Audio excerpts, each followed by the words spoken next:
Atenção! Começa agora uma teleaula de História do Ensino Fundamental. Você vai assistir a teleaula de número 5. Bons estudos!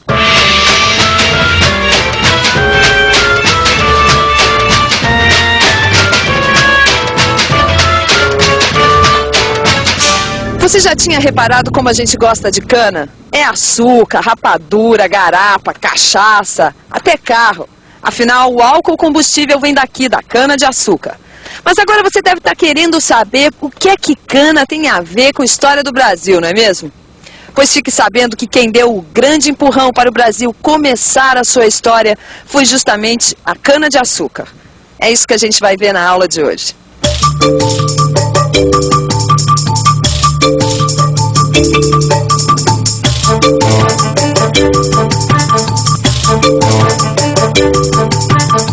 Você vai ver na aula de hoje por que os portugueses escolheram a cana-de-açúcar para colonizar seu território na América. Um território que hoje se chama Brasil.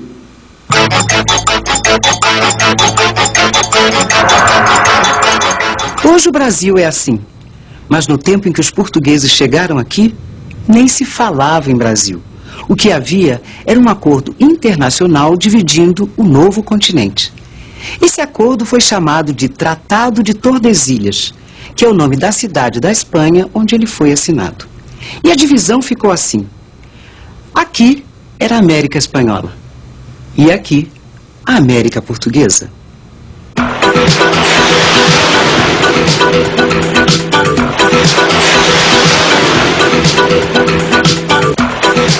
Portugal e Espanha eram as grandes potências econômicas daquela época.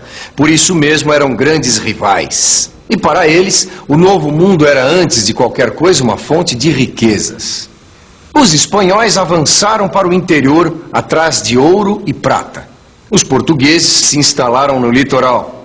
Foi ali que começou uma forma muito particular de comércio entre portugueses e índios tupinambás, o escambo. O que primeiro chamou a atenção dos portugueses nessas novas terras foi o pau-brasil, uma madeira muito valorizada na Europa, porque servia para tingir tecidos. Pau-brasil, árvore muito cobiçada na época dos descobrimentos, era utilizada para fazer tintura de tecidos. Para ter acesso a essa madeira, os portugueses fizeram alianças com diferentes povos indígenas. Os índios cortavam as árvores e transportavam o pau-brasil até o litoral. Em troca, recebiam dos portugueses utensílios de ferro para agricultura, tecidos, espelhos, miçangas, entre outros artigos. Esse tipo de troca, de produto por produto, é chamado de escambo. Em muitos momentos, os portugueses usaram elementos da organização social dos povos nativos em benefício próprio. A guerra constituía um dos elementos centrais da organização social dos Tupinambá. Era através dela que os grupos se situavam melhor no tempo e no espaço. Uma outra característica que deve ser salientado é a questão das alianças que as guerras proporcionavam. E isso vai ser, com a chegada dos europeus, uma das chaves da penetração da dominação europeia nessa região da América. Justamente porque os índios vão se interessar em fazer alianças com os europeus, que eles ofereciam vantagens imediatas sobre o inimigo tradicional, e para os europeus, em contrapartida, ficou muito claro que não bastava entrar, invadir, matar, e sim, seria necessário antes, para conseguir os seus objetivos, entrar nesse circuito de alianças e de guerra indígena. Os franceses queriam entrar a qualquer custo no negócio do pau-brasil. Eles não davam a menor bola para o acordo que dividia o Novo Mundo entre portugueses e espanhóis. Em pouco tempo, a maré ficou favorável para os franceses. E os portugueses perceberam que se não ocupassem para valer a sua parte da América, o tempo ia fechar. Lembra da cana? É aí que ela entra. O rei de Portugal percebeu que a melhor maneira de ocupar o nosso território era estimular o cultivo da cana e a produção de açúcar nestas terras brasileiras. Foi aí que a história da nossa colonização começou pra valer. Os portugueses escolheram a cana porque eles sabiam que dava lucro.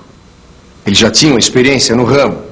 Foi com a cana que eles colonizaram suas ilhas perto da costa africana.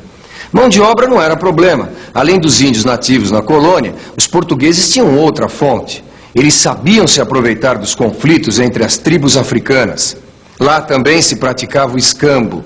Só que em vez de madeira, a mercadoria que eles levavam em seus navios era humana.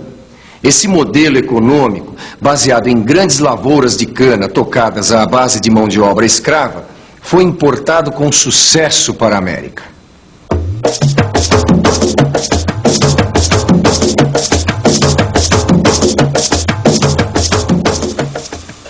A lavoura da cana-de-açúcar exigia dos índios um trabalho muito mais intenso do que a coleta do pau-brasil. E os índios se recusavam a esse tipo de trabalho, porque eles estavam envolvidos em atividades próprias em suas aldeias, porque para eles a agricultura era um trabalho de mulheres e porque também já tinham um instrumento de ferro suficiente para o seu cotidiano, instrumentos que haviam conseguido no tempo do escambo. Então, eles se recusavam a um trabalho extra, porque os índios trabalham e produzem só para a sua sobrevivência. Eles não têm interesse nenhum em acumular riqueza.